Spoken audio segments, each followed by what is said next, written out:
تیسری نصیحت رسول اللہ صلی اللہ علیہ وسلم نے فرمائی، بیٹے جتنا بھی تمہیں طاقت ہو چاش کی نماز کا اہتمام کرو۔ چاش کی نماز، یہ بچے کی تربیت ہو رہی ہے۔ ہم تو کہتے ہیں فرض پڑھ لے گا، فرض کی تربیت بعد میں کی بات ہے۔ آپ صلی اللہ علیہ وسلم ایک 8 سالہ 10 سالہ بچے کو چاش کی نماز سکھا رہے ہیں کہ چاش کی نماز کا اہتمام کرنا ہے۔ چاش کی نماز کون سی ہوتی ہے؟ جب سورج نکل جاتا ہے، یعنی پورا سورج نکل جاتا ہے تو اشراق کا ٹائم داخل ہو جاتا ہے۔ جب سورج نکلنا شروع ہوتا ہے تو 10 منٹ مکروہ ٹائم ہوتا ہے جن میں سورج پوری ٹکیا باہر آ جاتی ہے، اور جب پوری ٹکیا باہر آ جائیں افق سے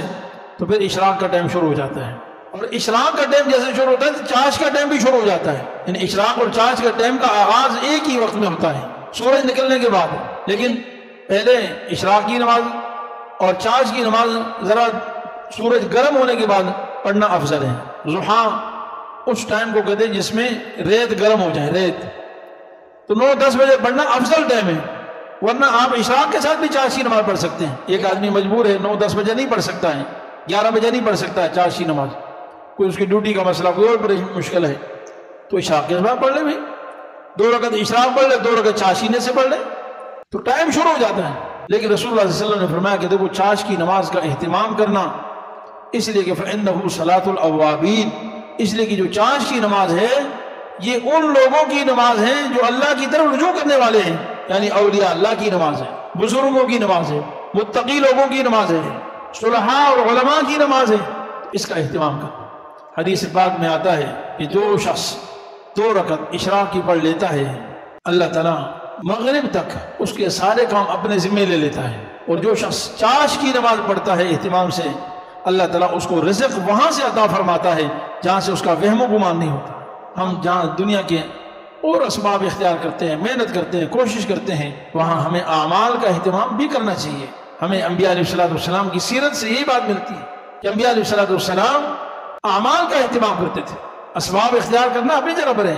لیکن ان اسباب میں سے اعمال اور دعا یہ خاص طور پر بڑی فضیلت رکھتی ہے۔ عام طور پہ شوہر گھر پہ ہوتا ہے 9-10 بجے تک، پھر ڈیوٹی پہ چلا جاتا ہے، کام پہ چلے جاتے ہیں، عورتیں صبح سویرے کام میں مصروف ہوتی ہیں، 9-10 بجے تک تقریباً کچھ کام سمٹ جاتا ہے، کچن کا کام سمٹ جاتا ہے، تو عورتوں کو چاہیے کہ 2 رکعت نماز چاش کی پڑھا کر اور اپنے شوہر کے لیے دعا مانگیں، یہ شوہر کی معاون ہو جاتی ہیں۔ جو شوہر پورا دن ان کے لیے تھکتا ہے، پسینہ اپنا بہاتا ہے ان کی روٹی کے لیے، ان کی مشکلات کے حل کرنے کے لیے، ان کے گھر کے سارے اخراجات کے لیے، اگر عورتیں گھروں میں اس کا اہتمام کریں کہ یہ 2 رکعت نماز پڑھ کے دعا مانگیں کہ اللہ میرا شوہر رزق کمانے کے لیے، حلال کمانے کے لیے باہر گیا ہے، کہ اللہ تو اس کی مدد فرما، حفاظت فرما، غیر کے خزانوں سے اسے رزق حلال عطا فرما، ہر مشکل سے اس کی حفاظت فرما، عافیت کے ساتھ اس کو واپس گھر پہ لوٹا دے، تو یہ ایک طرح سے شوہر کے ساتھ تعاون ہوگا۔ اور حدیث میں آتا ہے کمزوروں کی برکت سے اللہ رزق عطا فرماتے ہیں، بچوں کی برکت سے، بیوی کی برکت سے۔ اگر بیوی نیک ہو، متقی ہو، پرہیزگار ہو، اللہ والی ہو، دعاؤں کا اہتمام کرنے والی ہو، تو انشاءاللہ شوہر کی رزق اور روزگار میں خوب برکت ہوگی۔ گھر کی برکت عورت سے ہوتی ہے، بشرطے کہ ہمارے بھی اہتمام اس بات کا ہو کہ ہماری عورتیں نیک ہوں، متقی ہوں،